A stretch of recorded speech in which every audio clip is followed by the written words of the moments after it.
Olá, oi Raíssa, tudo bem?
Oi, Antônio, tudo bem? Deu certo, hein? Olá, tudo certo e contigo? Tudo beleza?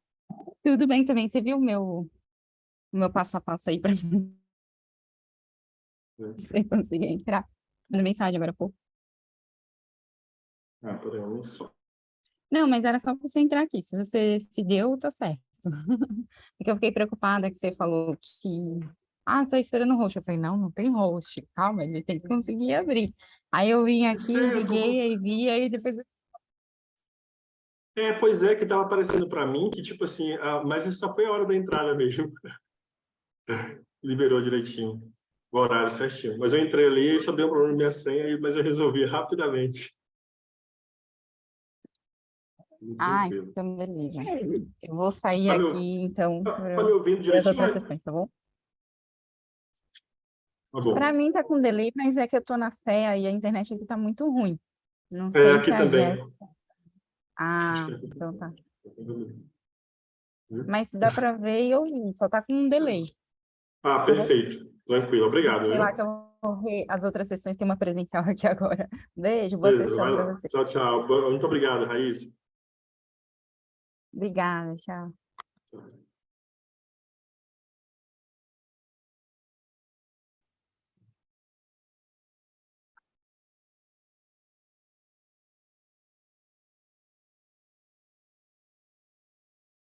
Oi, Jéssica, tudo bem?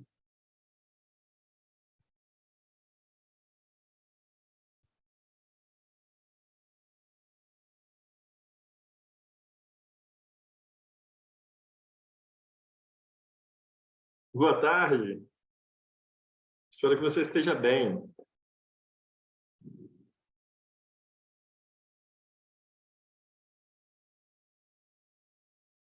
Hum, hum.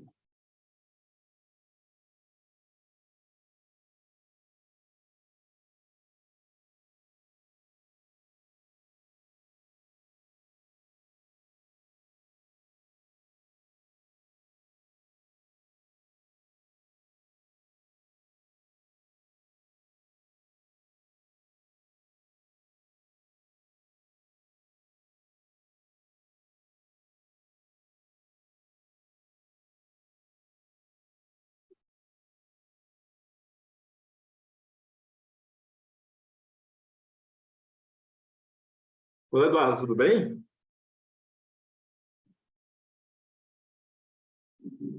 Eu acho que teu microfone Desculpa. está... Não, agora foi, Beleza. agora foi. Tudo bom? Como é que você tá? Acho que a gente já teve junto numa sessão, cara. Não sei se foi ano passado. Foi ano passado, você... Eu acho que foi do Rio que você Era, trouxe um caso também, não foi isso? eu era apresentador, é verdade. Foi Ah, isso, muito foi bem. isso. Que bom, cara, que a Ah, gente tá então, junto aí de novo. lembro muito. Que bom, que bom, que bom. Eu lembro do teu caso. Que bom. Lembro Eu assim. estou substituindo, não sei se ela chegou a te falar, eu estou substituindo a Flávia, né? Que ela Ah, não, pediu não falou, ajuda. não chegou a falar, mas pode ficar tranquilo. Aham. Ah, eu sou mediador, então, hoje aí Perfeito, da ótimo, ótimo. sessão, Então, perfeito. beleza? Tranquilo.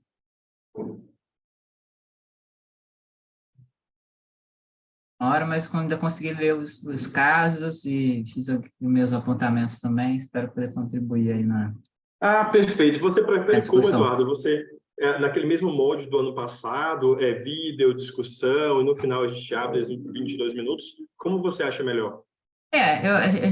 Eu moderei uma pela manhã e a gente fez o vídeo, depois fez a discussão e aí, na verdade, no final sobrou muito pouco tempo, né? Não sobrou os 22 Ah, minutos, mas perfeito. vou tentar controlar o tempo aqui no sentido que no final a gente ainda tem um tempinho de discussão, mas eu acho que essa sequência, passa o vídeo, a gente discute, eu acho que fica bom. Perfeito. Eu vou só...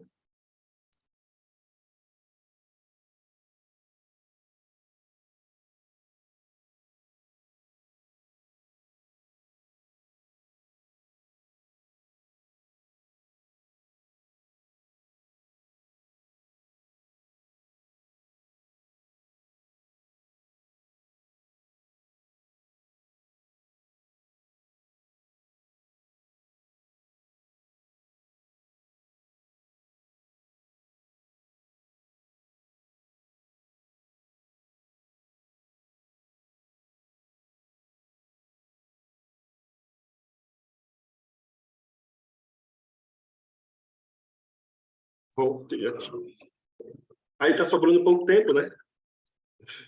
É um desafio, né? Quatro artigos. Mas eu não sei se tem sessão depois dessa ainda, tem? Eu só tô nessa, na verdade, hoje. Mas depois dessa, acho que Hum, não. Tranquilo, deixa eu ver aqui.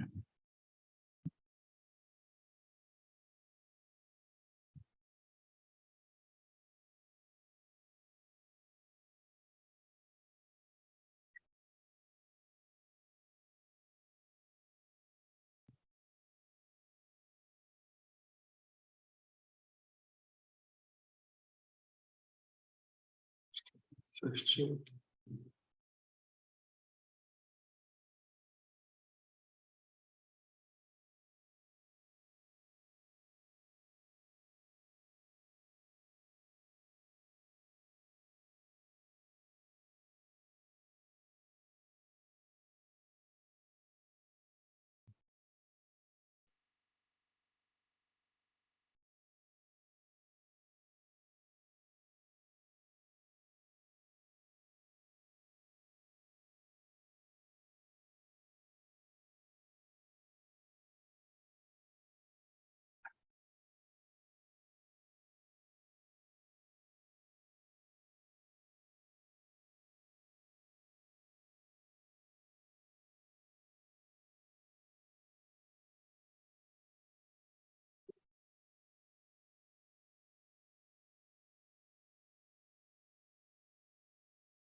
Olá, tudo bem? Oi, tudo bom? Rubia, tudo bom? Satisfação, Rubia, meu nome é Antônio Naves, sou debatedor aqui dessa sessão e junto com o professor Eduardo também, certo? Olá, Roberto, tudo bem? Seja bem-vindo aí à nossa sessão. Oi, Eduardo. Oi, Antônio. Obrigada. Imagina. Daqui a pouquinho a gente vai começar? Vamos aguardar só pelo menos dar o horário, ver se tem pelo menos um representante de cada caso.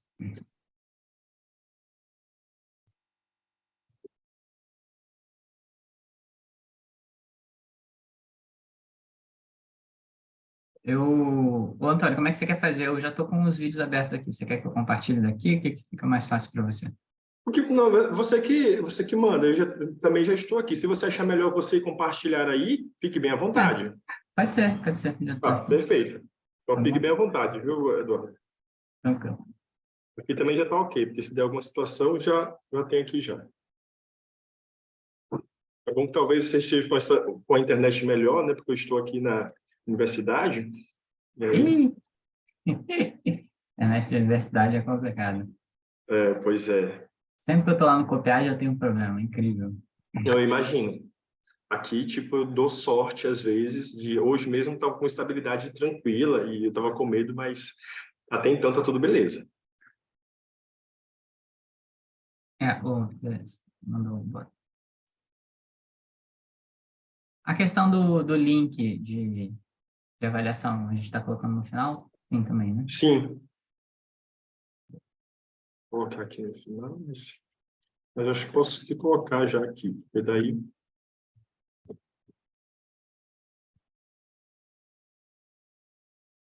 Até uma dúvida, Antônio. Você é da Sim, USP pode... mesmo? Você é da USP mesmo? Eu sou da UFPR. UFPR. Isso, Beleza. sou da UFPR, e daí mas eu ensino aqui na Universidade Estadual de Ponta Grossa, no Paraná. Legal. É porque eu estava na dúvida como é que está funcionando a sala de networking. Eu cheguei a utilizar, mas várias pessoas estavam entrando na mesma sala, e eu não entendi se era uma sala dedicada para cada sessão ou Pelo que era eu uma sala percebi, aberta. é uma sala aberta, então você entra para conversar ali com outros, né? E aí, se você já tiver o contato de outra pessoa que possa entrar naquele momento também, aí vai dialogar. Só que a questão da sala, como é aberta, né? Aí Ah, tem essa questão de falar na hora que falar, né? Como...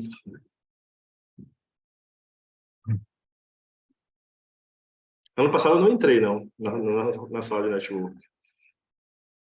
Mas eu eu vi sempre que tinha um vejo pessoal que na. queria falar, né? Até contigo, não sei se eu me recordo, né? Do teu trabalho, não sei. Tá entrando mais uma pessoa ali, ó. A Raíssa. A Raíssa. Olá, Raíssa, seja Olá, bem-vinda. olá, Raíssa, tudo bem? Para Seja bem-vinda. todos. Boa Obrigada. tarde. Faltando uma pessoa, né? O Cleison. Uhum.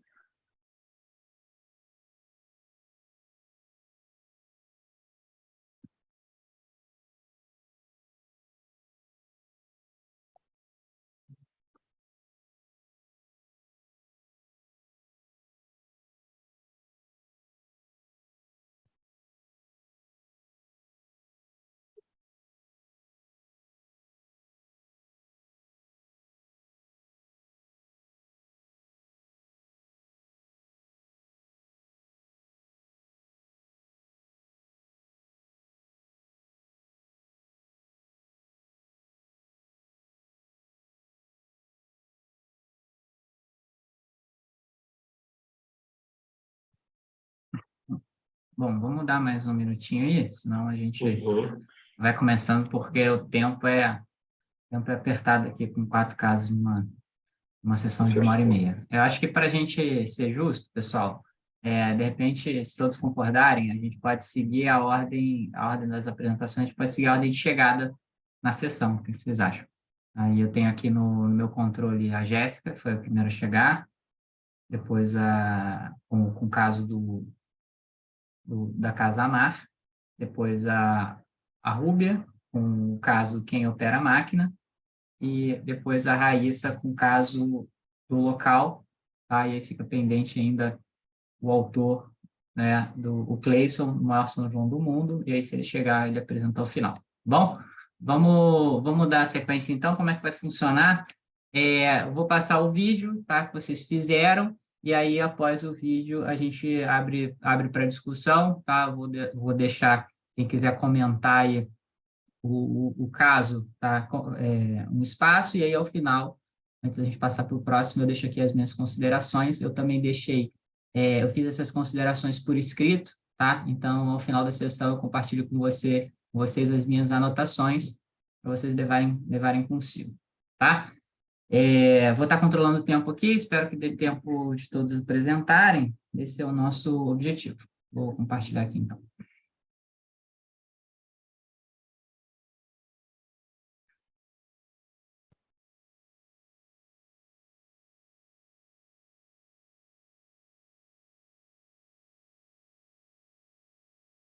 Espero que estejam todos bem. O presente trabalho tem o título de Casa Mar, um negócio colaborativo em contexto pandêmico, na autoria de Jéssica Yane Fiuza do Monte, que é essa que vos fala, Alana Brandão e Brena Carolina de Oliveira Silva. E o formato deste trabalho é o de caso para ensino, que possui um enredo ficcional, mas baseado em fatos, e relata a experiência de gestão de um espaço colaborativo denominado Casa Mar.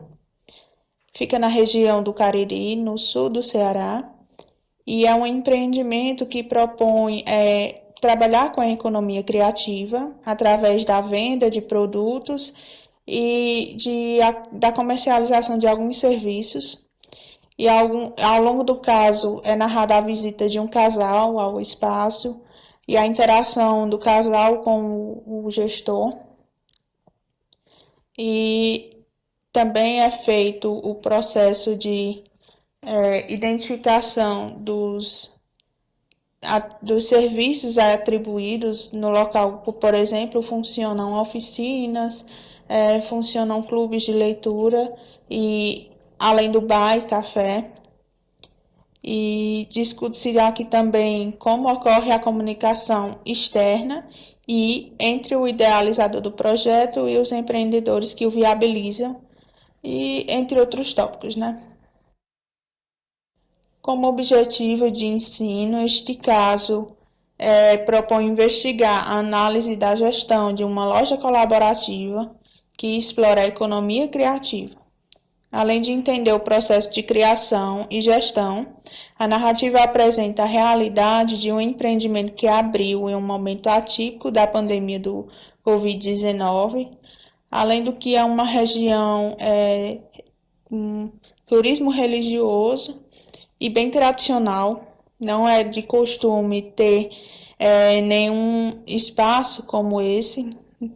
Então, procura-se discutir características deste empreendimento, fazendo uso do contexto da economia criativa, a fim de possibilitar aos alunos a aplicação de conhecimento no que tange a estratégia de crescimento para esse tipo de estabelecimento. Como fonte, métodos de coleta, foram feitos de 3 formas a coleta dos dados. A primeira foi uma visita ao espaço físico, tanto na loja colaborativa quanto ao serviço do bar e café, que não funcionavam no mesmo horário, e também a participação em um evento onde o gestor da Casa Mar esteve como apresentador em uma palestra ao programa de educação tutorial PET do curso de administração na Universidade Federal do Cariri. E também teve como fonte de coleta, uma entrevista com um roteiro semi-estruturado com o gestor de forma presencial. Este caso propõe a aplicação em disciplinas de graduação, que seria a disciplina de marketing e de gestão de negócios, e nos demais cursos de pós-graduação lato sensu da área de administração. Aqui são as referências, e desde já agradeço a sua atenção.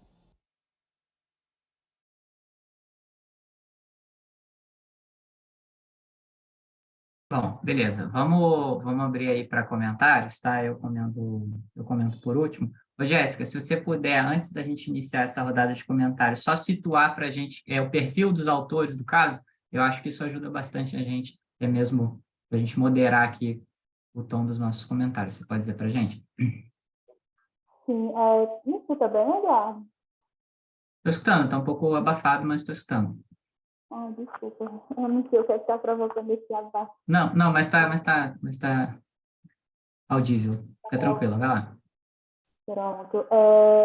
como contexto dos participantes, você quer dizer, por exemplo, que eu sou uma estudante de graduação, a Alana Brandão, já é doutora, né? E foi minha professora, essa é a nossa relação de contato. E a Brena é mestranda da UFRN. Nós fazemos parte de um grupo de estudos da Universidade Federal do Cariri. Perfeito, tá ótimo. Obrigado aí por esse overview. Alguém gostaria de comentar o caso? Antônio, você tem um comentário para a gente?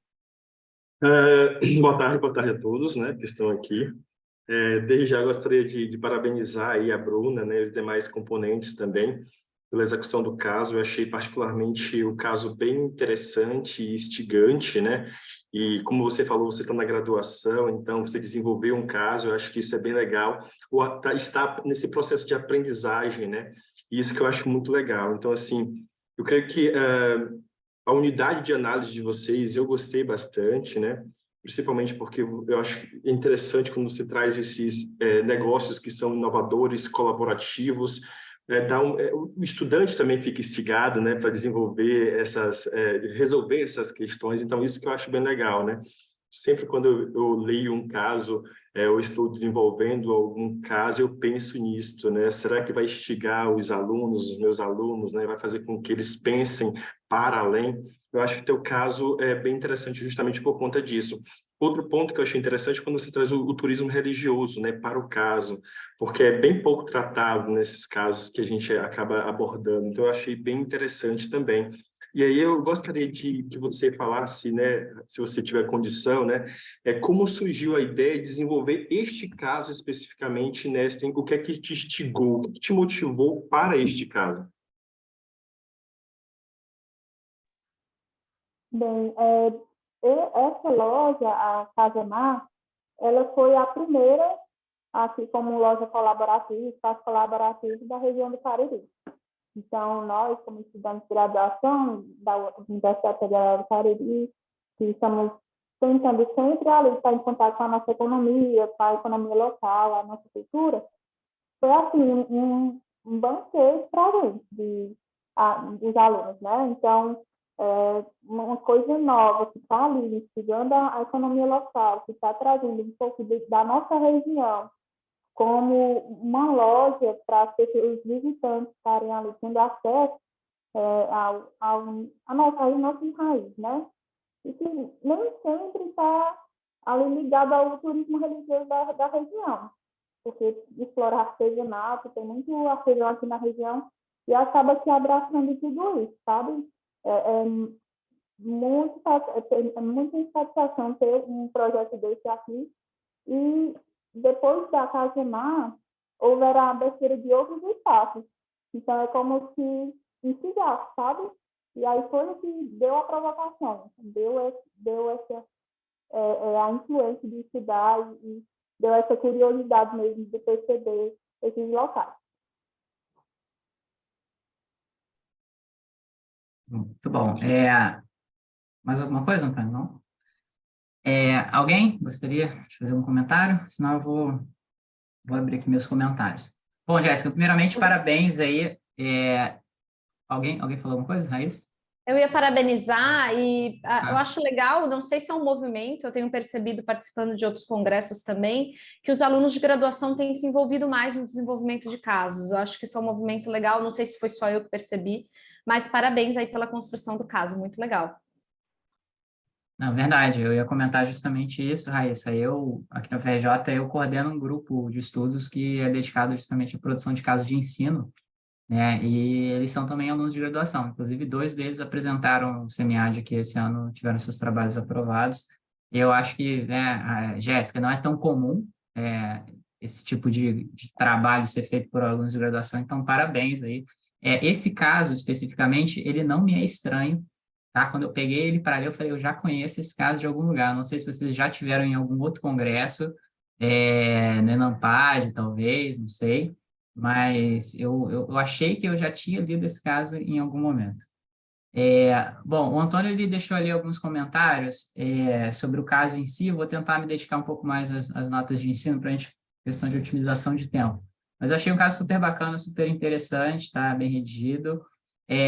Nos objetivos de ensino, a sugestão que eu sempre deixo beleza, você coloca ali os objetivos de ensino, mas e ao final da discussão do caso, qual é a expectativa? Por exemplo, que os alunos sejam capazes de quê? De analisar o quê? De avaliar o quê? Então, acho que vale, de repente, você pontuar 2 ou 3 questões, né, que é justamente quais são as expectativas do caso, né, para esses alunos que vão estar envolvidos nessa discussão. Um outro ponto ali, logo na sequência também, que você coloca, você falando que é um caso fictício.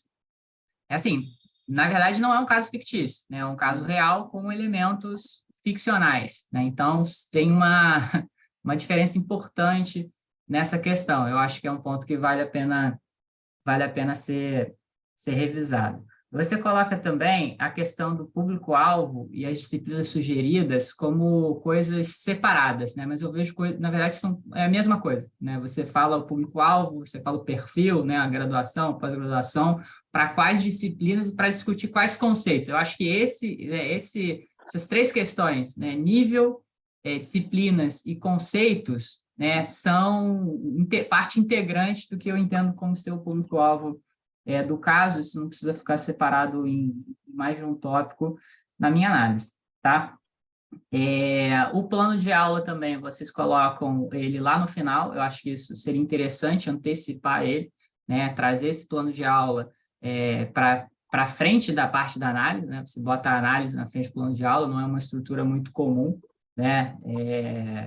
Enfim, sugiro essa inversão. Da mesma forma, você bota o plano de aula de uma forma muito descritiva, né? Eu acho que se você conseguisse estruturar essas informações no formato ali de tabela, de forma que o instrutor conseguisse visualizar melhor, né, as etapas, os tempos e tudo mais, eu acho que isso pouparia algum esforço e tempo, sobretudo. Um ponto que eu apontei aqui, eu acho que vai servir de feedback também para todos os demais casos, é que nesse congresso eu tenho visto muito a falta das perguntas para discussão em pequenos grupos, né, que na verdade não necessariamente são as discussion questions, né, a gente pode tratar elas como coisas distintas, né? Então, assim, quando a gente tem a previsão de que uma primeira etapa de discussão do caso vai ser aquele trabalho nas salinhas, que a gente fala, discussão em pequenos grupos, é interessante que a gente dê algumas perguntas norteadoras para fomentar esse debate durante esse momento inicial e não necessariamente as mesmas perguntas que o professor vai fazer em sala. Pelo menos não deveria ser, né? Justamente porque as perguntas de discussão em pequenos grupos são geralmente perguntas mais conceituais, no sentido de que você instiga o aluno a repensar sobre aquelas informações e a forma como está organizada aquelas informações do caso. Já as discussion questions, que a gente fala, são perguntas que vão emergir conceitos a partir delas, né? Conceitos da literatura, conceitos que vão ser trabalhados durante o momento da plenária. Nas suas perguntas, né, que você chama lá de perguntas de desenvolvimento, seria interessante se houvesse um encadeamento lógico, né, no sentido, como é que um instrutor abre, de fato, essa aula, né? Com qual pergunta que eu consigo abrir essa discussão? Da mesma forma, qual é a pergunta que conecta, né, o desenrolar da discussão e, ao final, qual é a pergunta que eu consigo encerrar essa aula? Eu vejo muita gente fazendo análise de caso, mas como se fossem questões independentes, assim, né? Questões desconectadas, quando na verdade não deveria ser.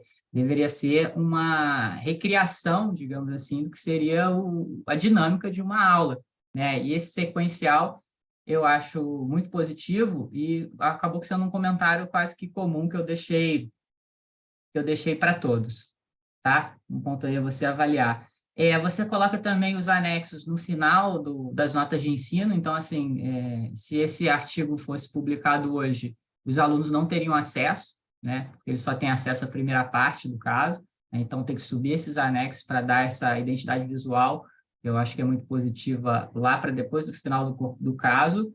E essa separação também que eu vejo como positiva de referências bibliográficas que foram utilizadas na construção do texto do caso e as leituras recomendadas, que são justamente as referências que foram utilizadas na construção das notas de ensino, né? Então, essa separação eu vejo como importante, tá? No geral é isso, parabéns aí pelo trabalho, tá? E agradecer aí, tá? Se tiver algum comentário, me avise enquanto a gente passa para o próximo. Tá? Então é isso. Cleison, seja bem-vindo aí, ver que você chegou depois. A gente está fazendo a apresentação aqui dos trabalhos por ordem de chegada, tá? Então, a gente já foi o primeiro, você fica para o final, tá? Vou passar aqui o segundo vídeo. Agora é o caso, quem opera a máquina, tá? Da Rúbia e do Márcio, lá da Univale. O Eduardo, Oi. desculpa a interrupção. Não, de O forma Márcio, alguma. inclusive, ele está aqui junto comigo. O vídeo que nós enviamos, primeiramente eu gostaria de dizer assim que é o primeiríssimo congresso que a gente participa na vida. E nós, humildemente, eu digo aqui que a gente não sabia como seria, nossos professores no mestrado, que a gente faz mestrado juntos, não nos informaram como seria. Então, eu fiz um vídeo eu falando, e eu gostaria muito de aproveitar esse momento que nós estamos aqui, claro, se vocês me permitirem, não sei se é possível, que a gente compartilhasse a nossa tela, que nós fizemos uma apresentação, que eu acho que vai ser mais rica a nossa conversa. Vamos fazer isso então, a gente substitui. Pode ser? Não tem problema não, pode ser, vai lá. Só vou pedir a questão do respeito do tempo, tá? Dos 8 minutos. Vou controlar aqui. Posso compartilhar? Pode. Certo. Vai lá então. Certo. Então, o nosso caso de ensino, o nome é Quem Opera a Máquina, e esse nem sei é porque estamos na cidade de Itajaí. Então, aqui o pessoal tem esse sotaque, e como são operadores de máquinas, geralmente, eu sou daqui de Itajaí, eu tenho esse sotaque também, e por isso a gente fez essa brincadeira.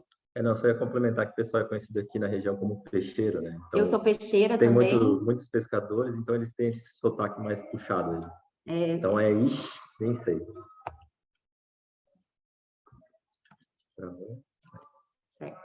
Então, só explicando, nós escolhemos como objeto de estudo uma empresa real, ela é verdadeira. Esse caso, ele é verdadeiro, tá? Então, é uma metalúrgica, é uma pequena fábrica de peças que fabrica esse maquinário que vocês estão vendo aí, que é para abatedouro de animais. Então, essa fábrica de usinagem, ela fabrica essas pecinhas de reposição aí desse maquinário, tá? Voltado para a indústria de alimentos. Então, esse trabalho, essa ideia surgiu porque dentro desse contexto de pandemia e que nós vivemos do Covid-19, essa empresa, ao contrário de outras que chegaram a fechar as portas, essa empresa ela teve um aumento da demanda por alimentos, esse aumento que se deu no mundo inteiro, acabou, por consequência, dando um crescimento acelerado nos pedidos de peças de reposição dessas máquinas de abatedouro, né? Então, foi a partir desse crescimento acelerado que surgiu. Até por conta das restrições internacionais, né, de movimentação, logística, então ficou bem complicado. Então, internamente, o mercado demandou bastante. Exatamente, porque os clientes que antes compravam dos fabricantes internacionais, Suécia, Japão, que compravam essas peças de reposição, então, de fora do Brasil, eles deixaram de comprar, começaram a comprar apenas no mercado brasileiro. Então, além dos clientes que já existiam no Brasil, adicionou-se, então, mais os clientes de fora do Brasil que antes não compravam com essa fábrica. Aqui, só para ilustrar, né?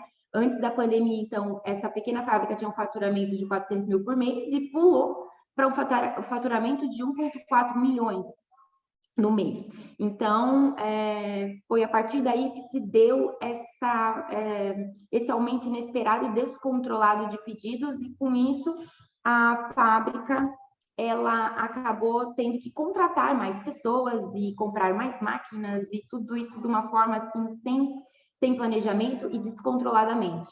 Então, o resultado de tudo isso foi uma rotatividade exagerada dos colaboradores, que num cálculo que nós fizemos, esses dados são reais, a gente coletou esses dados com a administração dessa fábrica, que acabou acarretando um turnover de 110%, ou seja, eles estavam trocando mais de uma empresa por ano, basicamente, né?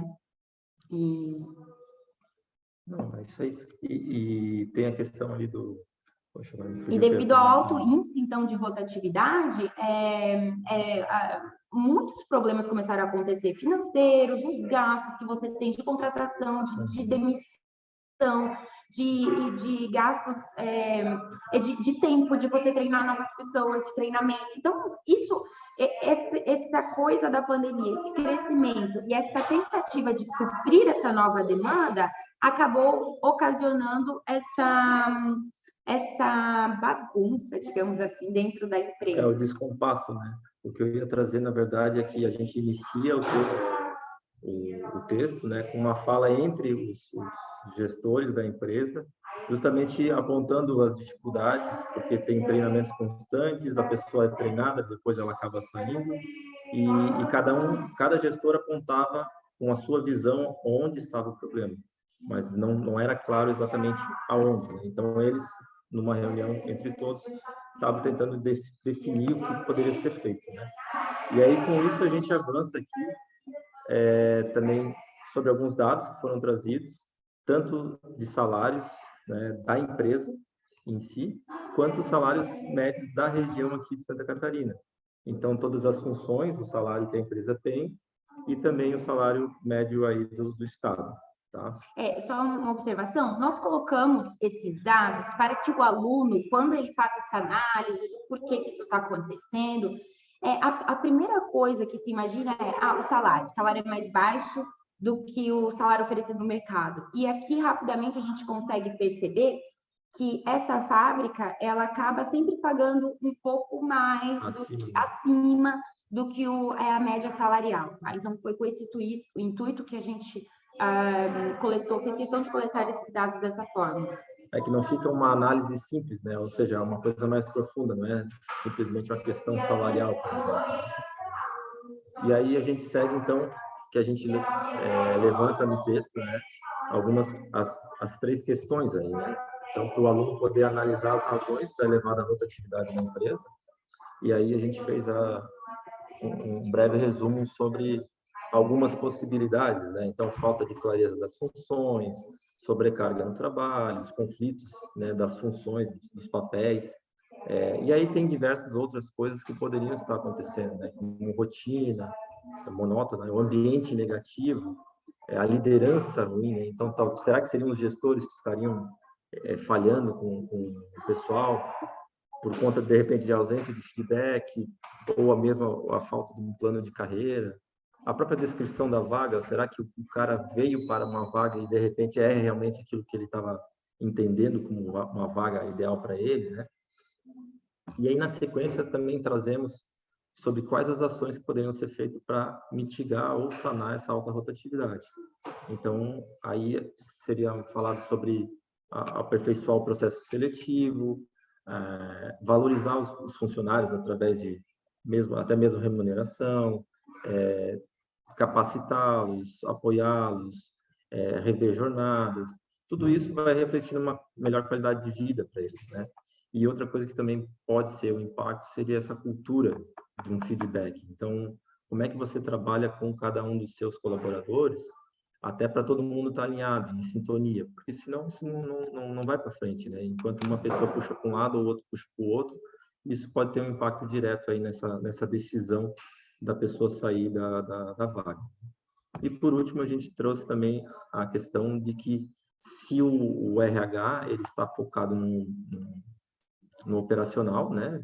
Folha de pagamento, coisas de ponto, ou se ele é mais estratégico, se ele olha de forma ampla e sistêmica toda a empresa. E aí, então, a gente traz... Até porque nesse cenário, obviamente, o RH ele estava operacional, contrata, demite, documentação, vai e volta, contabilidade. Então, ele não estava tendo tempo para fazer essa parte do recursos humanos mesmo, estratégico. E aí, então, aqui na sequência a gente só trouxe... Pessoal, só vou pedir desculpa. para dar uma aceleradinha, que a gente já está no nosso limite de tempo. Aqui só algumas áreas gerais do recursos humanos, né, que podem ser vistas, e aí de uma forma mais estratégica. E aí, então, como desfecho do caso, né, já que é um caso real, foi contratado um consultor com foco em algumas ferramentas aí que ele foi implantando ao longo de um período de mais ou menos um ano, né?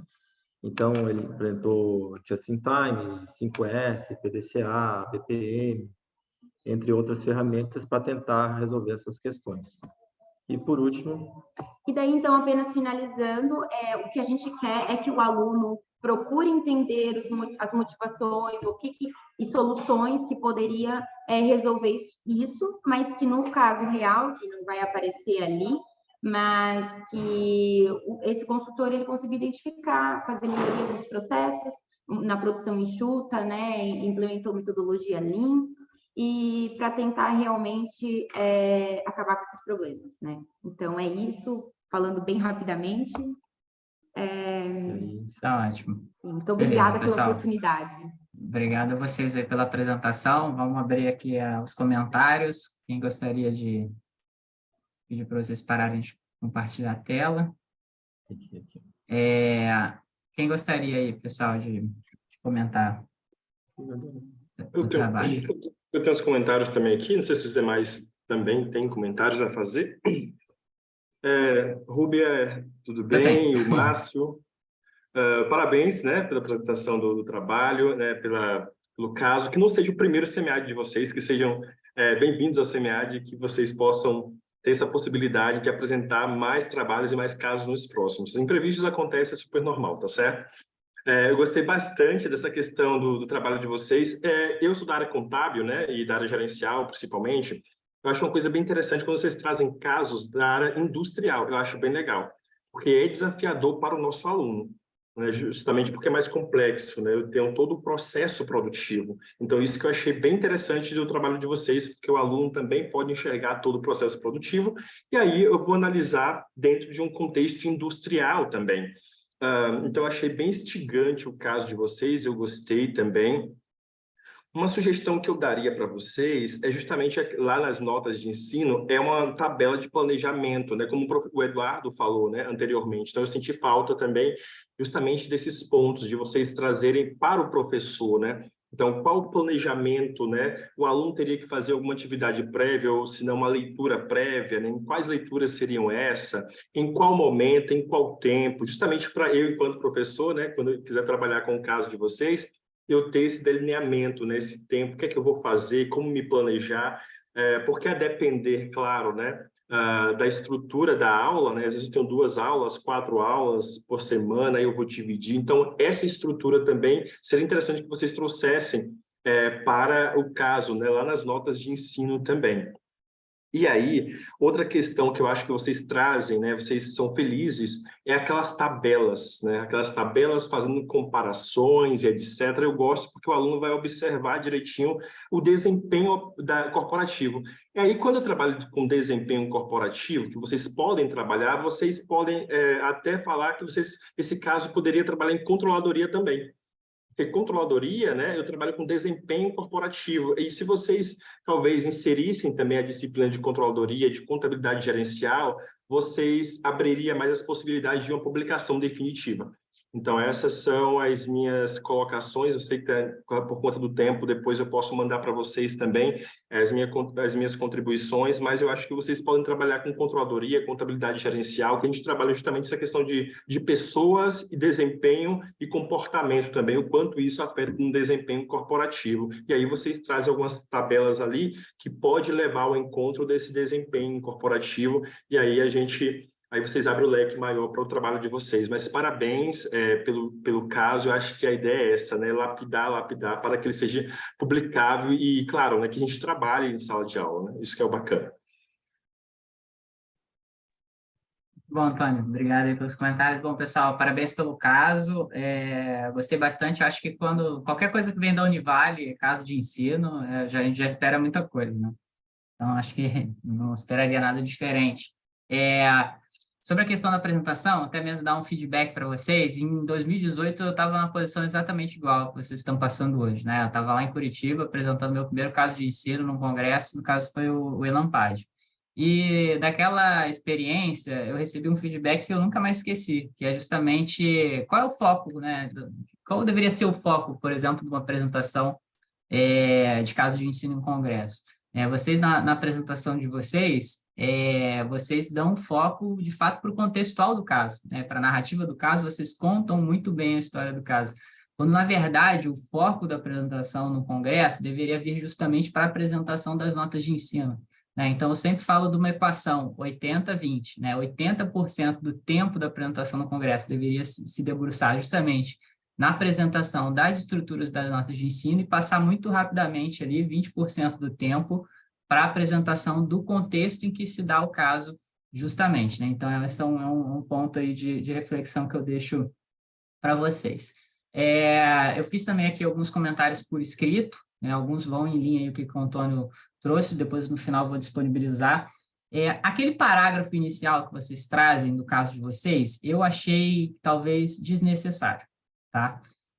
Por quê? Porque, na verdade, ele meio que repete um pouco aquilo que você já vai trazer logo abaixo, e o pior, ele entrega o dilema logo de cara. Então, assim, não existe, na verdade, não é certo ou não é errado, é uma escolha estratégica por parte dos autores em que momento você vai entregar o dilema, né? E aí, assim, esse momento, ele acaba influenciando também no nível de dificuldade do caso, né? Então, se você entrega todas as informações, digamos assim, de mão beijada, entre aspas, acaba sendo um caso num nível de dificuldade um pouco menor, e isso vai acabar influenciando diretamente no direcionamento do público-alvo que você dá para esse caso. Então, assim, quando eu leio o primeiro parágrafo e aí depois entro naquele primeiro ponto, né, que eu achei os títulos super criativos, eu gostei bastante, eu vejo que, né, acho que talvez um pouco desnecessário, um ponto aí para vocês avaliarem. A questão dos gráficos e tabelas é um ponto de atenção também, porque algumas revistas sempre pedem isso ao final, né, no formato de anexo. Então, talvez vocês tenham que mexer nisso em algum momento. E em termos de sequencial lógico de leitura, às vezes, quando eu me deparo com uma tabela no meio do texto, sobretudo num texto de caso de ensino, às vezes eu perco muito tempo ali analisando aquela informação, muito tempo analisando aquele gráfico ali, e aí quando eu vou dar continuidade no sequencial do texto, às vezes eu perco o fio da meada do que estava escrito lá em cima, né? Então, mais uma vez, não é questão de certo e errado, é uma questão de opção estratégica, No resumo do caso, né, o resumo do caso é um resumo um pouco diferente de um resumo de artigo, né? Por quê? Dependendo de onde você for publicar esse material, o caso ele só vai estar disponível mediante aquisição, por exemplo, né? E aí, o instrutor ele tem que tomar a decisão pela escolha do caso, basicamente avaliando o resumo, né? Então, assim, tem que ter no resumo de um caso justamente o público-alvo e disciplinas ao qual aquele caso ele é destinado, tá? Logo lá no finalzinho. Quando vocês falam lá nas fontes de dado, vocês colocam um link ali no meio das fontes de dado, então, assim, tem que ter um cuidado, a questão, né, da formatação daquele link, né? Então, assim, se a pessoa clicar, aquele link estiver desatualizado, a pessoa vai se frustrar, né? Então, é importante você citar a fonte por completo, né? O que representa aquela informação, e aí depois, lá no final, se for o caso, a pessoa vai lá e clica o link, se o link não estiver atualizado, ela consegue buscar de outras formas. A gente tem que tomar cuidado com esses links soltos assim no meio do texto. Quando vocês colocam objetivos educacionais e público-alvo, parece que está tudo um pouco misturado, né? Quando, na verdade, deveriam ser coisas separadas. O objetivo de vocês, acho que contempla muito do público-alvo também, né? Tenta dar uma olhada ali no texto, ver se não vale a pena um ajuste. Da mesma forma, os objetivos, no final dos objetivos, vocês colocam que seria um disclaimer, né? Um disclaimer justamente para você falar, né, que foram que alguns contextos de narrativa não necessariamente representa ponto de vista da empresa, né? Então, esse disclaimer, quando a gente está falando de casos reais, eu acho que é sempre positivo. Eu vi ali ele um pouco embaralhado nos objetivos educacionais. Não tem essa parte, realmente, de planejamento da sessão, né, que seria o plano de aula, o Antônio já falou. Não tem também a distinção entre perguntas de discussão em pequenos grupos, perguntas de discussão em plenário, foi um ponto que eu já coloquei para outro caso. Um grande ponto de atenção, o primeiro tópico de análise não está em formato de pergunta. né? E isso é um grande problema, sobretudo para o instrutor, né? Como é que o instrutor ele abre aquela discussão, né? Se a gente não der uma pergunta para esse cara, realmente fica difícil. Da mesma forma, eu sempre gosto, e é uma crítica que eu sempre faço, eu gosto de ver, cara, abertura, desenvolvimento e encerramento da análise do caso. Como é que esse cara abre uma aula, como é que esse cara desenvolve uma aula, como é que esse cara encerra essa aula, né? E perguntas específicas para cada uma dessas etapas, né? Da mesma forma, como é que você vai conectar essas diferentes etapas? Existe uma estratégia que a gente chama de transition questions, que são as perguntas de transição, avaliar se existe a possibilidade de inclusão dessas perguntas de transição para você conectar o tópico de análise 1 com o tópico de análise 2 e assim sucessivamente. E fazer aquela distinção entre leituras recomendadas, referencial teórico não, leituras recomendadas, referencial utilizado no caso, tá? E porque isso vai em partes diferentes da estrutura do seu caso. Acho que é isso. Beleza? Então tá. Vamos avançar? E aí a gente dá tempo de cobrir todos os pontos. O próximo caso é o caso do local, tá bom? O caso da Raíssa e da Samara, do Centro Universitário da Fundação Educacional Inaciana Pé-Saboia de Medeiros. Caramba, esse é difícil, a FEI de São Paulo. Isso, Centro Universitário FEI fica mais compacto. Fica mais fácil, resumido, tá certo. Perfeito, vamos em frente, então.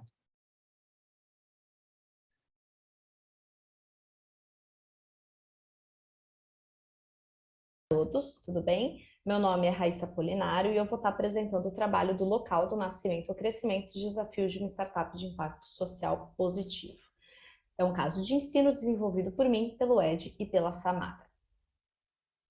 Uma introdução rápida sobre o caso de ensino. O caso ele trata sobre o Felipe, que é o personagem principal, é um empreendedor social, que teve o contato com um conceito de sustentabilidade durante a sua trajetória acadêmica, a sua trajetória profissional, e com isso ele resolveu empreender em um modelo de negócio que gerasse impacto socioambiental positivo, crescente e diretamente ligado à escalabilidade da parte econômica do negócio.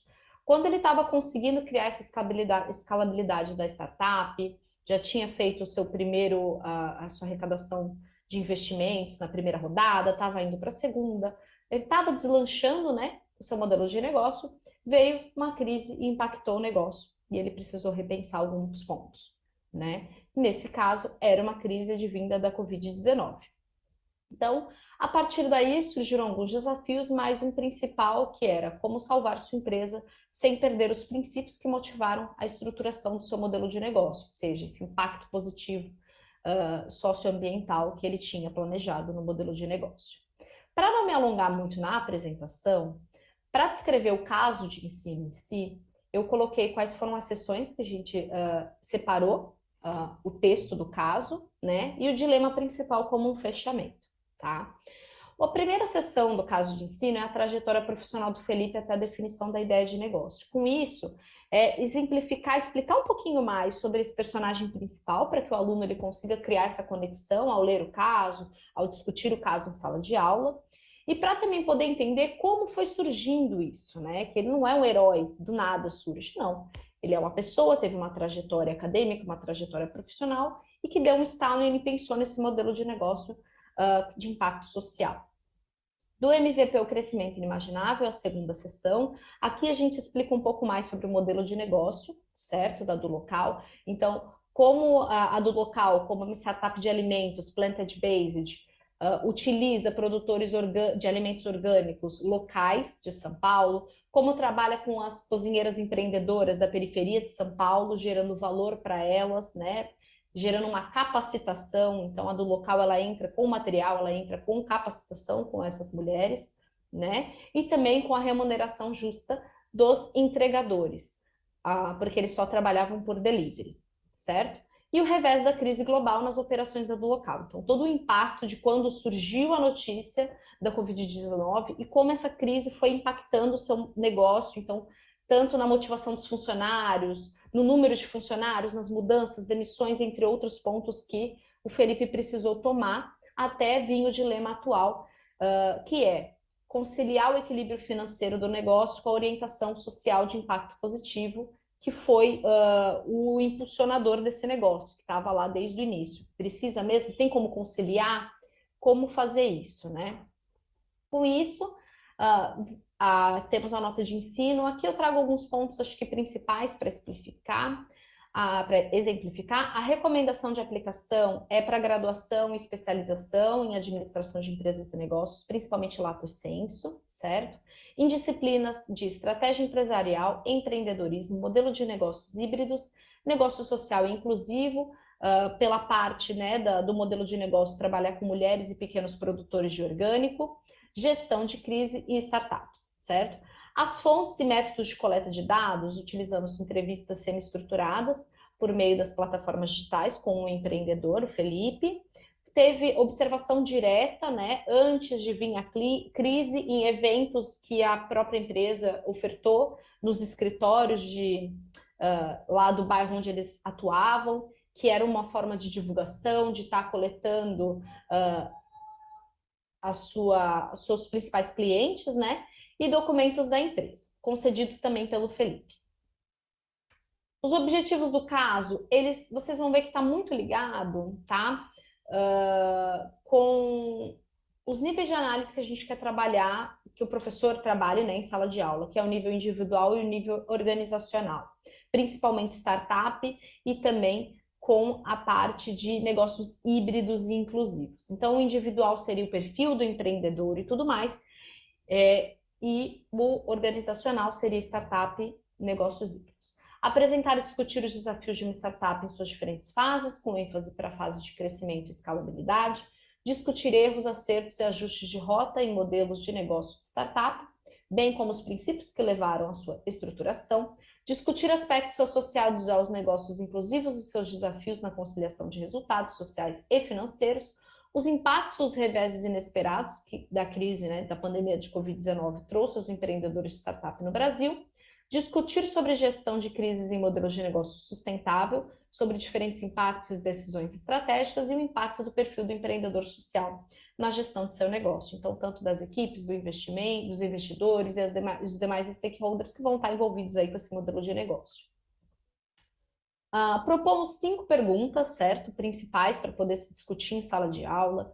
Dentro do caso de ensino vai ter as sugestões de como conduzir essas perguntas, a teoria que vai estar atrelada a essas perguntas. E como vocês podem ver, o nível 1 e 2, ele está atrelado ao nível individual, conforme eu expliquei anteriormente. A pergunta 3 e 4 ao nível organizacional, uma na questão de startups e outra na questão de negócios híbridos, né? Então, as tensões que vão estar gerando aí nesses negócios, né? E aí a pergunta 5 entra com um dilema principal do caso, né? Então, se a do local segue um modelo de negócio que gera impacto socioambiental positivo, as mesmas métricas de análise de desempenho de uma startup tradicionais fazem sentido para esse modelo, assim como gestão de crises e tudo mais? Então, aqui é uma pergunta mais geral para ir fechando o caso. Então, teve os níveis de análise, uma pergunta mais geral sobre o tema, para poder o professor ir conduzindo ao final. Muito obrigado. O presente estudo foi realizado com o apoio da CAPES. Eu agradeço a atenção de todos. Perfeito, muito bom. Vamos abrir então aqui comentários e aí no final eu faço os meus. Quem gostaria de começar, por favor, fique à vontade. Posso começar aqui, então? Se alguém tem mais algum comentário aqui, outra pessoa, posso dar a voz também. Eu gostaria de comentar. É só para dizer a Raíssa, que também é o meu primeiro congresso, né? A minha primeira congresso, e para mim a apresentação dela foi um exemplo, né? De como se fazer uma apresentação. Foi muito bom, viu? Parabenizar. Muito obrigada, muito obrigada. Muito bem. Parabéns, Raíssa, e os demais autores também pelo caso. É muito interessante, seu caso é bem instigador também. Não sei se é porque eu gosto bastante, né, desses casos. É isso que eu percebo também, que talvez seja uma tendência, né, ao menos que eu li esses dias aí, Não que seja uma tendência, mas a gente gosta também, né? Está aparecendo casos nessa mesma estrutura, né? Que é o modelo de negócio que você escolheu direitinho. Então, eu achei muito bacana. E aí, uma coisa que eu achei bem legal do teu caso é a narrativa, é o cuidado com a narrativa, né? Então, acho que vocês tiveram um cuidado muito grande em narrar todo o caso e estruturá-lo também. Então, isso que eu acho legal. Então, a narração foi bem legal também, que eu achei. E aí permite também aos estudantes, né, uma reflexão que eu coloquei aqui, até despertadora, porque ele vai começar a pensar dentro de uma startup e o impacto social positivo. Aí tem uma questão que você coloca, né, tem um momento, não sei se talvez depois você pode mudar, mas é impactos, quando vocês pensaram, é impacto social ou socioambiental também? Porque pelo que eu percebo, talvez se vocês colocassem até aí no título socioambiental, o leitor ele já ficaria instigado em pensar o seguinte, olha, além do social, que estão aqueles aspectos com os colaboradores, eu vou pensar em outros aspectos também, que são a preocupação ambiental, né, socioambiental. E eu te digo isso justamente por conta de que eu enviei um trabalho em determinado momento, né, e aí eu coloquei socioambiental, e aí a análise pendeu muito mais para o social. Aí os avaliadores chegou e falaram, olha, então acho que você deveria alinhar essa questão aqui. E aí você traz nos seus objetivos, né? Isso é só pensar, falando rapidamente aqui, nos seus objetivos do caso, a palavra que eu acho que tem que ter só para você refletir com os demais, a impacto, né? Porque daí, quando eu penso em palavra impacto, eu acho que é bem forte. E aí, essa palavra em si pode fazer com que o aluno, né, eu pense em questões até quantitativas também. Mas o impacto quanto, né?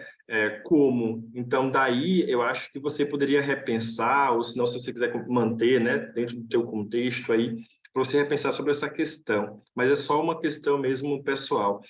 Quando você trabalha modelos de negócio, especificamente este, né, que eu achei bem interessante, dentro da disciplina de controladoria, temos um tópico modelos de negócio. Então, eu acho que essas disciplinas sugeridas você poderia estender para a controladoria também, já que a gente tem essa dinamicidade.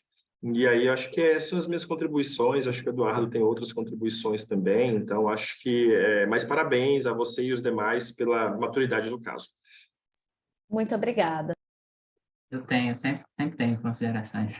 Raíssa, só entender um pouco o contexto, perfil, na verdade, dos autores, né? Como é que isso foi desenvolvido? Eu e os meus colegas que escrevemos casos somos doutorandos do Centro Universitário FEI. Nós iniciamos, esse é o segundo caso que a gente escreve como um grupo de pesquisa orientado pelo professor Sadal, lá do Centro Universitário FEI, que também já tem uma experiência com casos. Então, a gente está aprendendo bastante com ele, tentando desenvolver. Então, somos novos nessa área, mas querendo aprender, querendo trazer aí possibilidades. Ainda não aplicamos esse caso em sala de aula. Então, a gente iniciou no início desse ano a construção dele, está passando pelos congressos como uma forma de melhorar, né, o artigo antes de poder apresentar e trabalhar em sala de aula e fazer as melhorias também que vêm dos alunos da prática em si. Ótimo, beleza. Obrigado aí por esse overview. Lá no Copiad a gente já tem uma história bem longa data, né, com casos de ensino, então se vocês precisarem da gente também, a gente está à disposição para cooperar. Eu fiz alguns comentários aqui, que mais uma vez está escrito, depois você vai receber isso, mas logo no início do caso, quando você fala em startup, né, e acho que é um exemplo que serve para todo mundo, quando eu apresento o protagonista ou apresento a empresa, eu gosto de dar logo uma frase que consiga situar o leitor do que aquilo se trata, né? Porque a gente fica falando, às vezes, uma startup, depois startup aqui, startup ali, pô, mas beleza, mas startup de quê? Né? Startup hoje em dia pode ser basicamente qualquer coisa, né? E da mesma forma, no título, eu fiquei pensando, pô, startup de impacto social positivo, hoje, infinidade de startups que têm impacto social positivo, então, eu sei que depois você explica isso de uma melhor forma, mas eu acho que vale a pena pontuar isso logo no início. Uma dúvida que eu fiquei é que, no final do caso, você bota ali uma referência. Aí eu fiquei imaginando, pô, uma referência foi utilizada para a construção desse caso todo? Aí eu não sei, eu fiquei na dúvida. Assim, se a gente for pensar em estratégias de publicação, isso com certeza vai ser questionado. né? Não sei também Para a estrutura do caso, a gente utilizou, acho que uma referência mesmo, acho que foi com os dados que a gente Embrapa, né? com data, mas assim, o resto foi tudo informação do próprio empreendedor. Então, outras referências que a gente utilizou serviram mais como base para nota de ensino, que aí a gente Entendi. separou, fez a parte das referências do caso e a parte de referências da nota de ensino. Bom, eu entendi, mas ainda assim eu acho que talvez isso possa ser questionado até como uma questão de fragilidade. Até porque quando você bota lá, você bota lá nas fontes de informação, você fala que diversas fontes de dados secundários foram utilizados na produção da pesquisa, mas eu só vejo uma lá em cima, né? Então, meio que gera um conflito, digamos assim, né? Então, é um ponto que precisa realmente ser observado aí. Tá, deixa eu voltar aqui para cima. Você coloca ali um parágrafo de abertura das notas de ensino, meio que explicando para que serve uma nota de ensino. Assim, eu nunca vi, tá? Eu nunca vi, eu acho que, né, um instrutor... porque, assim, o aluno não recebe a nota de ensino, né? Quem recebe a nota de ensino é o instrutor, e, teoricamente, quem vai aplicar um caso tem que ter um mínimo conhecimento prévio qual é a proposta de utilizar um caso de ensino. Então, eu não vejo muito como necessário. Eu até fiquei na dúvida, mas será que ela quis utilizar isso aqui como objetivos de ensino? Acho que no final você até fala alguma coisa ali em termos de objetivos, mas depois você volta na questão dos objetivos, então é só uma questão de recorte, né? Acho que a primeira parte daquele parágrafo acho que pode apagar, eu acho que pode nomear objetivos de ensino e aí aproveita o final daquela narrativa e junta com os tópicos que você trouxe lá de baixo, né? Então, assim, quando a gente inicia uma nota de ensino, a primeira parte que eu sempre gosto de ver são os objetivos de ensino. Da mesma forma, o resumo do caso, ele ficou muito grande, né? Então, assim, se a gente for publicar numa revista com aquele resumo, já vou te adiantar que vai ter que cortar. O que a gente observa em alguns... E na verdade, aquilo não está com formato de resumo, tá, Raíssa? Aquilo está com formato de sinopse. São coisas diferentes. Resumo e sinopse do caso. Então, assim, eu não vejo problema em manter, tá? Mas acho que tem que ajustar o nome para sinopse. Já vi também alguns casos com sinopse, não é tão incomum. Recomendação de aplicação eu chamaria de público-alvo. Eu acho que tem uma questão aí no caso de vocês, que eu acho que talvez seja o principal ponto de reflexão, que é justamente a abrangência do caso. Tá? Às vezes a gente faz um caso que a gente quer discutir tudo dentro do mesmo caso. E assim, de fato, às vezes, muitos casos dá para se discutir muitas coisas, né? Mas em termos de estruturação de nota de ensino, pensando numa estratégia de publicação, isso com certeza pode ser questionado, né? Então, a minha sugestão é delimitar um pouco mais para, de fato, qual é o principal público, ainda que o caso dialogue com outros públicos, qual é o principal público que você gostaria de dialogar. E, a partir disso, a partir dessa redução de abrangência do público-alvo, teria que se fazer também uma reflexão em termos de objetivos esperados, né? Porque acho que o público-alvo ficou abrangente, acabou dando uma abrangência muito grande também para a questão dos objetivos, e isso acaba refletindo nas suas perguntas de discussão, que acabaram ficando, talvez, muitas perguntas, muitos temas, e uma análise talvez um pouco superficial, né? Então, isso com certeza vai ser questionado. Você bota uma pergunta, aí bota ali um parágrafozinho, 2 autores, né? Assim, como é que o professor carrega uma aula, né? Carrega uma discussão de meia hora, de 1 hora, de 2 horas em cima daquilo, com tão pouco subsídio para ele se embasar, né? Então, acho que, de repente, algumas perguntas podem virar perguntas de transição, perguntas de abertura, perguntas de encerramento, né? Com uma análise um pouco menor, e pegar ali umas 2 ou 3 perguntas principais e, de fato, se debruçar numa análise e literatura mais robusta e tudo mais. Você coloca ali em determinado momento também material relevante adicional a ser explorado. E vários links, né? Mas você não diz o que é aquilo. Então, assim, eu confesso que eu fiquei na dúvida. né? Pô, mas meio que mais me confundiu do que me ajudou como instrutor, né? Então, assim, mas relevante por quê? O que que significa cada um desses links? E aí, quando a gente joga link avulso no meio do texto, um comentário que eu já deixei anteriormente também, tem que tomar cuidado que em algum momento esses links vão deixar de parar de funcionar. Então, a gente tem que dar, né, tentar usar o padrão, APA, BNT, de forma que a pessoa consiga achar essa informação, mesmo se o link não esteja mais funcionando. E aí, uma questão que eu falei que está conectada com a questão da superficialidade da análise das perguntas de discussão é justamente que você tem um trecho ali que coloca, que explora só uma parte da literatura, né? Quando, na verdade, você explora uma parte da literatura, depois coloca as perguntas e bota algumas perguntas comentadas. Quando, na verdade, a literatura devia estar sempre conectada com uma pergunta, né? Não vejo necessidade disso estar separado, né? Você já produziu algum material ali, é uma questão realmente de organização. Proposta de discussão, eu gosto sempre de chamar de plano de aula. Da mesma forma, sentir falta das perguntas para os pequenos grupos, que elas não existem. No caso, tem duas partes de referências, o que gera confusão, né? Então, referência lá em cima, referência lá embaixo. Então, botar isso de outra forma, referências, leituras recomendadas, tá? É isso. Parabéns aí. Tá? Só uma questão aqui que eu queria colocar também, só bem rápido, é a questão do tamanho do caso, né, dessa questão da leitura. E eu fico bem reflexivo também, sabe?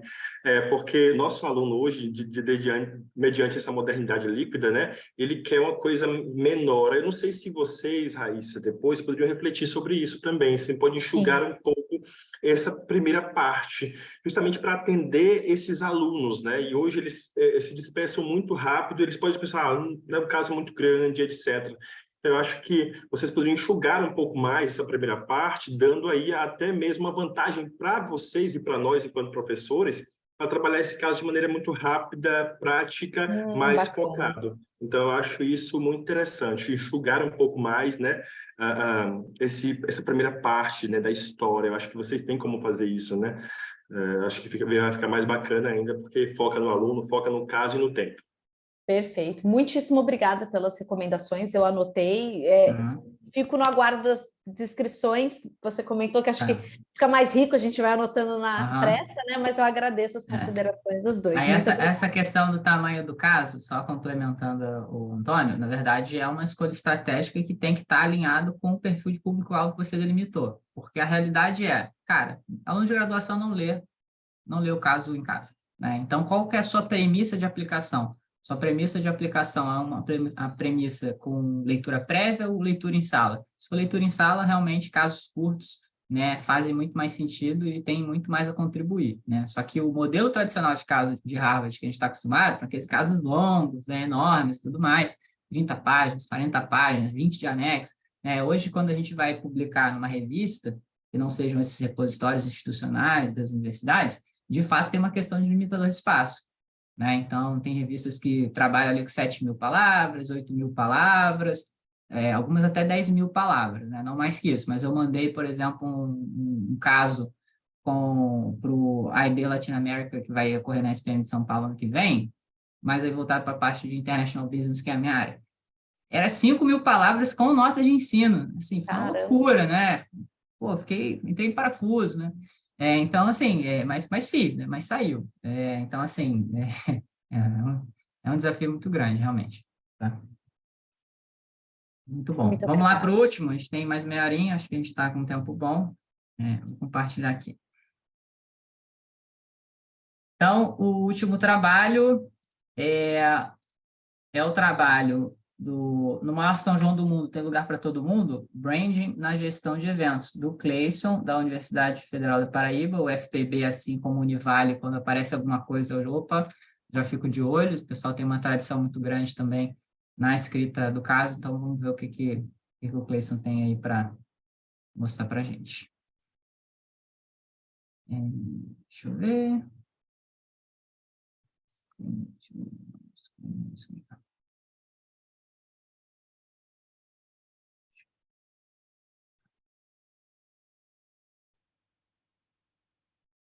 Olá, me chamo Cleison Dias e sou doutorando do PPGA da UFPB e autor do caso para ensino intitulado de No Maior São João do Mundo, tem lugar para todo mundo?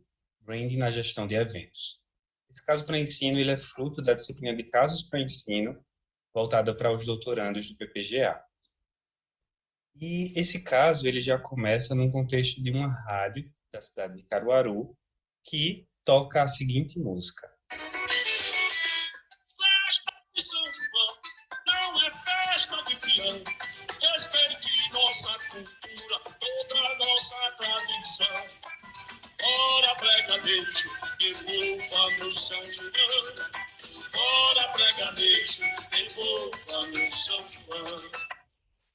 E essa campanha ela é criada exatamente a partir dessa canção, a campanha Devolva Meu São João, que esquentou o contexto dos artistas e principalmente de duas, a Marília Mendonça e a Elba Ramalho, que trocaram algumas farpas pela participação nesses eventos. A Elba Ramalho já tem uma tradição dos dois eventos, e o locutor da rádio apresenta uma entrevista que a cantora deu na abertura do São João de Caruaru. A partir disso, a Elba Ramalho fala da importância de prevalecer o ritmo do forró nesse contexto de festas. Já a Marília Mendonça, convidada pela primeira vez a cantar nesses eventos, ela troca farpas dizendo que é importante a inserção de outros ritmos também nas festas juninas, e que há espaço para todo mundo. Bem, o locutor já apresenta aí um dilema falando, se você estivesse na condição de organizador desses eventos, como você decidiria a grade desses eventos, convidando o ouvinte a participar do programa e dar a sua opinião. Mas é importante a gente falar do maior São João do mundo e falar que o São João é uma festa que tem uma característica muito forte no Nordeste.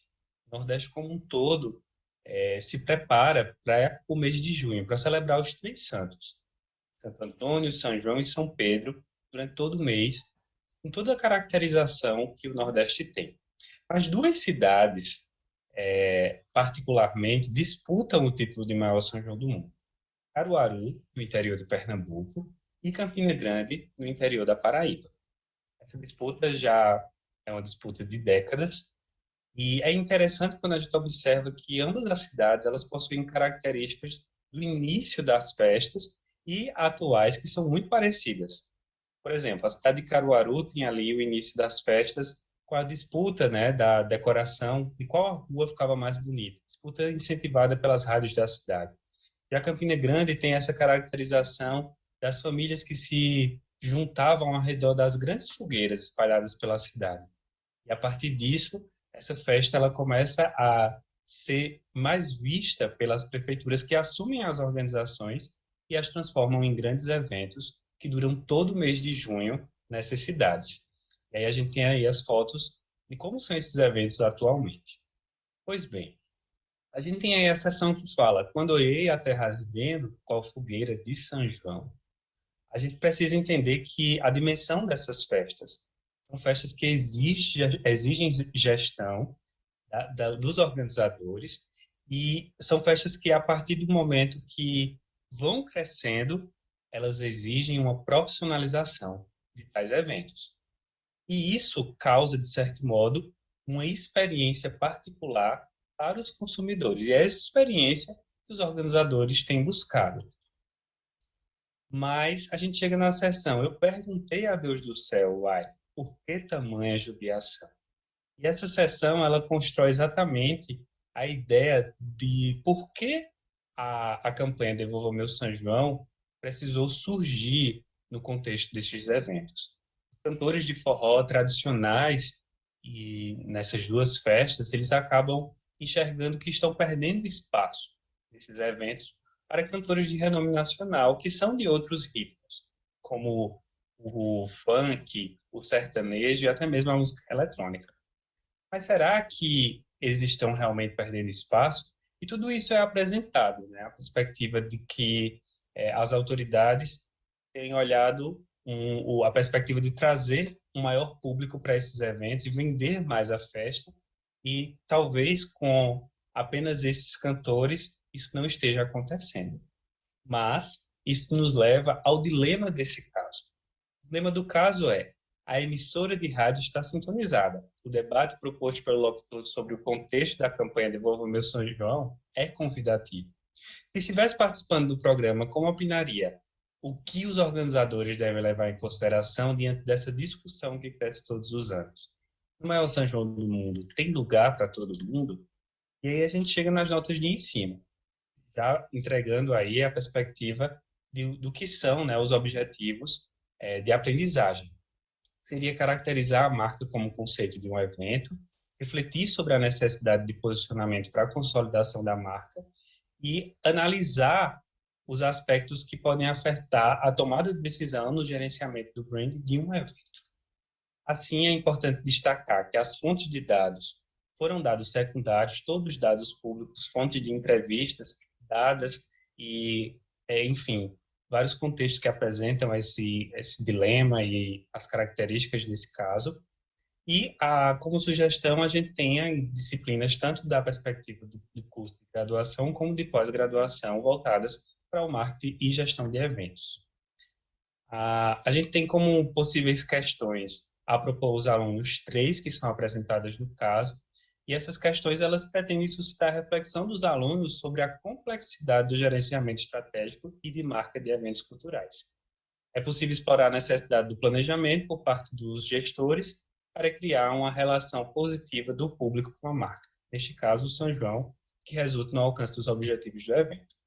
A proposta do plano de aula ela é fundamentada na ideia de Silva e Bandeira de Mello, que sugerem 2 possibilidades de aplicação, uma aula de 2 ou de 4 horas, e ambas são apresentadas no caso.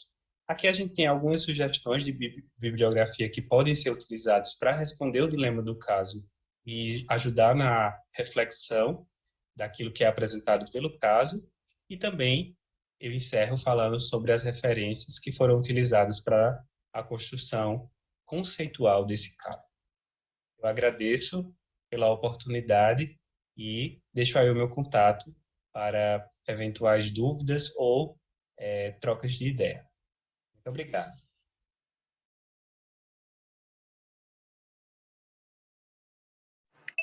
Bom, excelente, pessoal. Parabéns aí, Cleiton, pelo caso. Vamos abrir aqui quem gostaria de comentar. Ao final também tem alguns comentários aí para deixar. Olha. Então, começar aqui, então. Cleiton, parabéns aí pela questão do caso, né? Você fez um caso muito interessante também, que eu gostei bastante, né? E ainda você fez sozinho, né? Pelo que eu observei aqui, então é mais desafiador também, né? A equipe ajuda também, mas quando a gente faz sozinho também é interessante, né? E aí teve uma coisa que você trouxe que eu acho muito legal, a questão do regionalismo, né? Então, eu sou do Nordeste, né? Hoje eu moro aqui no Sul, mas eu sou do Nordeste, eu sei o quanto o São João para nós é um momento sagrado, né? E aí você traz essa discussão, né, que é bem interessante, que é a gestão de eventos, né, e essas polêmicas que foram envolvidas aí ainda é discutida, né? Então isso que eu acho bem bacana no seu caso. Primeiro que você traz uma polêmica real também, dentro de uma questão que é da gestão de eventos, né? E aí, acho muito legal quando você trouxe, até no caso mesmo, lá no final, né, etc., algumas imagens do São João, né, de Caruaru, entre outros ali, justamente porque aqui no Sul, né, como não tem a cultura, né, por questão de região também, às vezes a gente não sabe a magnitude, né, o pessoal não sabe a magnitude do São João. Então, isso foi um dos primeiros impactos quando eu cheguei aqui, né? Justamente porque no junho não tem nada. Para nós, lá na Bahia, por exemplo, tem muita coisa, né? É um momento, né? E aí eu acho muito legal essa questão. A tua introdução também eu acho bem interessante, né? Como você nos propõe a entrar no caso, né? Então, eu acho bem legal, assim, como você traz. E aí, não sei se você mora na região, como foi que surgiu essa ideia, né? Inicial sua? Por que você quis tratar especificamente dessa polêmica envolvendo esse processo todo? Não sei se você poderia... Eu sou caruaruense. Eu sou de uma das cidades, né, que eu cito durante o caso, e faço doutorado na Paraíba, né, que aí também tem a sede de Campina Grande, onde há essa disputa que é muito forte aqui na região, né? E além disso, traz um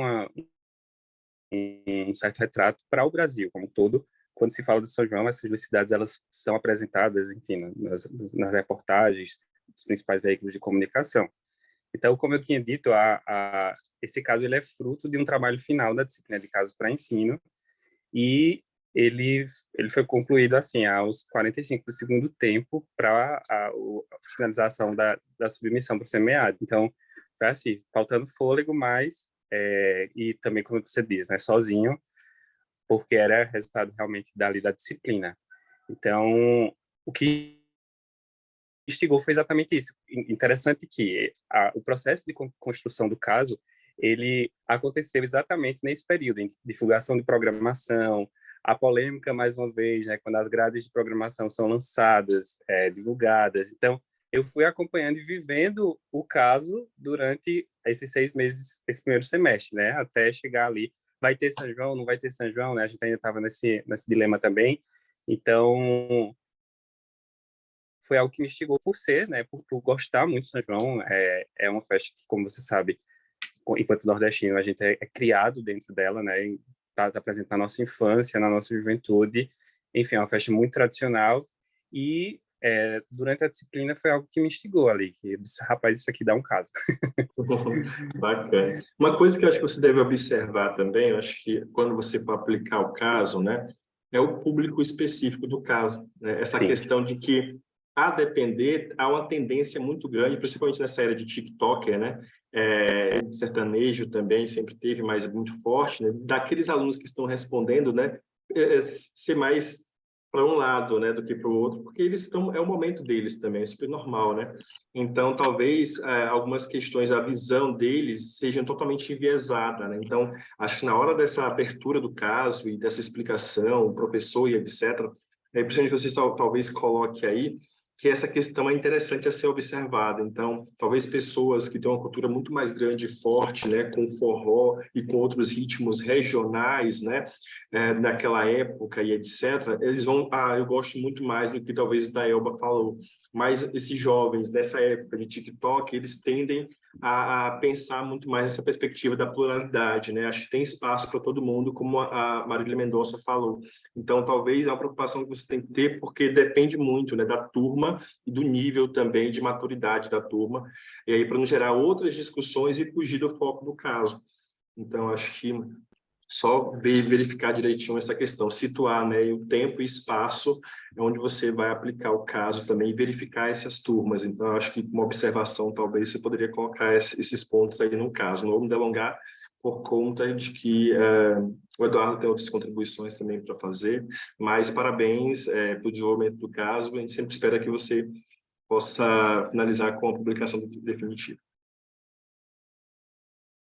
Obrigado, Antônio. Obrigado. Bom, Cleison, primeiramente, parabéns, assim como na UFPB, lá no COPEAD, pessoal do mestrado, pessoal do doutorado, também tem disciplinas específicas dedicadas à produção de casos, né? De vez em quando aparece um outro bacana, o pessoal publica, e parabéns aí por ter feito esse esforço sozinho, mas em termos de trabalho em equipe, às vezes é mais complica do que ajuda, né? Então, enfim, tem que tomar cuidado com essas produções colaborativas, de fato. Eu fiz aqui minhas anotações, durante a sua apresentação eu fiz mais 2 anotações que não está contemplado no documento, mas eu vou aproveitar para falar aqui antes. Quando você coloca no público-alvo, eu sinto falta do pessoal de produção cultural, né? Existem cursos específicos de produção cultural, que eu acho que talvez fosse, né, um público-alvo aí, muito interessante para você citar no caso.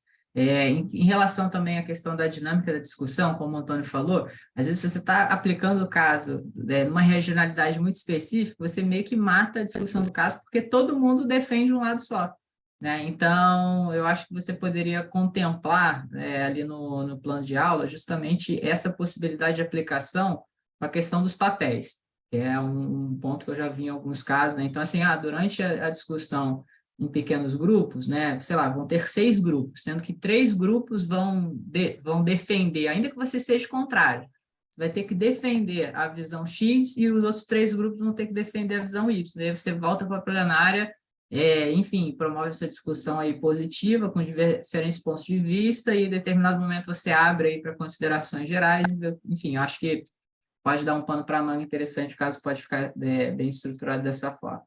Entrando aqui mais propriamente dito nos meus comentários, assim, eu achei muito interessante a forma como você estruturou o seu caso, né? Um caso ali quase que de diálogos, né? De recortes e tudo mais, uma forma de escrita bem diferente do que eu estou acostumado a ver caso, interessante da mesma forma. Para a questão dos tópicos, né? Do título das sessões, eu acho interessante essa criatividade, mas acho que a gente tem que utilizar essa criatividade um pouco com parcimônia. Justamente porque, quando eu entro numa sessão, o título serve justamente para me dar um overview do que vai ser discutido naquela sessão, né? Pelo menos uma ideia, né? Então, assim, os nomes que estão ali, muitos nomes que estão ali, não necessariamente me dão essa indicação, né? Na verdade, às vezes mais me atrapalham, mais me confundem, né, do que ajudam. Então, assim, né, de repente botar ali trechos, eu já vi alguns casos, você bota um título mais objetivo, depois bota trechos de música para iniciar aquele tópico. Acho que pode ser uma estratégia interessante para você, tá? Da mesma forma, você vem com uma forma de narrativa muito característica dessa questão, né, do folclórico, do lúdico, do diálogo e tudo mais, aí chega no final, você pega uma sessão e fala, pum, dilema do caso. E aí tu dá todos os dilemas ali, né, entrega todo o ouro. Eu falei, cara, tem alguma coisa errada aqui, porque essa sessão não faz parte desse caso, né? Essa sessão está muito mais próxima do que parece um texto de notas de ensino, né, com diversas perguntas e tudo mais, do que a estrutura que se deu, né, todo o caso. Então, acho que é um ponto para você avaliar também. Eu acho que, claro, o dilema, ele tem que aparecer no caso, dependendo do nível de dificuldade do caso, esse dilema é mais ou menos explícito, tá? Mas acho que da forma que está ali, né, e eu não gosto também de uma sessão escrita, dilema do caso. Eu acho que o dilema ele tem que emergir de uma forma indutiva, né, que os alunos consigam descobrir os dilemas com base nas informações que você coloca. Você bota dilema do caso, bota uma frase em negrito, pum, dilema é esse, eu acho que perde todo o lúdico que você se propõe com o teu caso. Deixa eu ver. Mais uma vez, no resumo, né, tem que ter o público-alvo, alguns links também citados diretamente, fora do formato padrão, isso pode ser um problema, é bom dar uma revisada, né? Por exemplo, nas fontes de informação, foram citadas fontes tal, mas a fonte completa, pum, tem que estar lá embaixo, né? De forma que a pessoa, por causa das informações que você bota ali, eu vou lá embaixo e consigo encontrar. Jogar um monte de link ali é meio complicado. Disciplinas sugeridas, eu gosto do formato público-alvo, tá? As suas perguntas, tem uma questão aí também que eu acho que você vai ter que revisar, que é justamente o formato das suas perguntas, né? As perguntas muito densas, né? Perguntas muito extensas. Tem umas perguntas ali que tem 3, 4, 5 perguntas dentro de uma mesma pergunta, né? Então, a gente tem que tomar cuidado com isso, sobretudo se forem perguntas que você vai disponibilizar nos pequenos grupos, tá? Se forem perguntas, assignment questions, que a gente fala, tem que ser perguntas super objetivas, super contextuais, né? Se você vai fazer, né, perguntas de um parágrafo, está arriscado todo o tempo ali ser perdido só na tentativa de entendimento da pergunta, né? E aquele tempo ali ser subaproveitado. Então, acho que isso tem que revisar. Da mesma forma, discussão de um caso em 4 horas.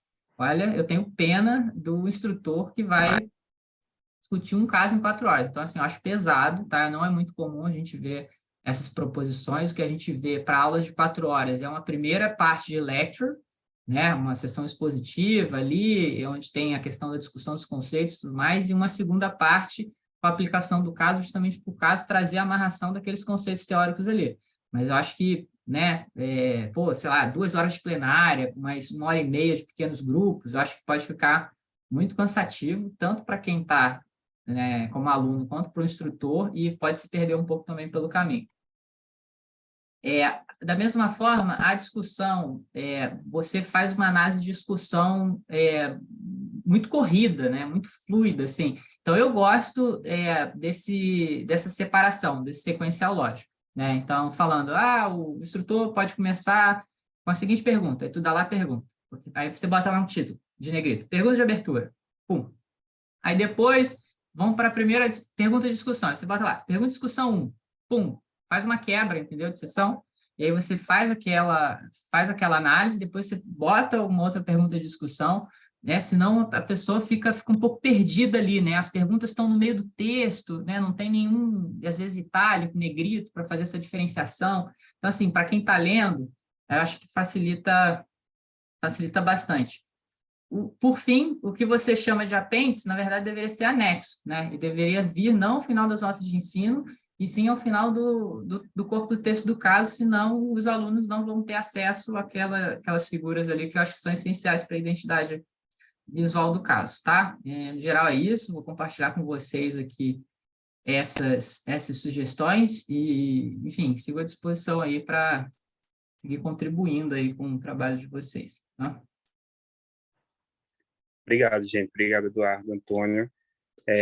E assim, também foi a primeira vez, o primeiro caso que realmente eu construí. Então, eu tive esse contato mais profundo na disciplina e eu disse ao professor, né, o professor Nielson, que é quem ministra essa disciplina, e eu disse a ele, eu vou para lá para aprender, escutar, né, e foi muito bom que vocês colocaram, porque algumas coisas eu percebi depois do envio, mas eu não tinha mais o que fazer, eu disse, vou para a apresentação mesmo assim.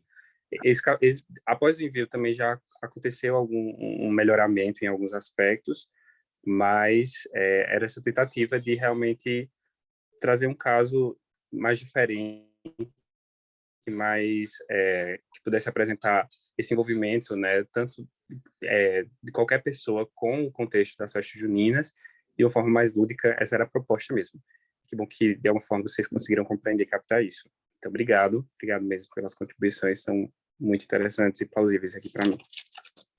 Bom, eu que agradeço aí, gostaria de sugerir os que quiserem abrir uma câmera nessa parte final, quem sabe a gente consegue tirar uma foto, registrar esse nosso momento aí importante, né, um momento de congresso aí para muitos, né, primeiro de muitos.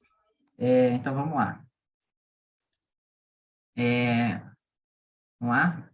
Beleza? Acho que essa câmera ali. Vamos tá. 2, 3 e... Tá ótimo.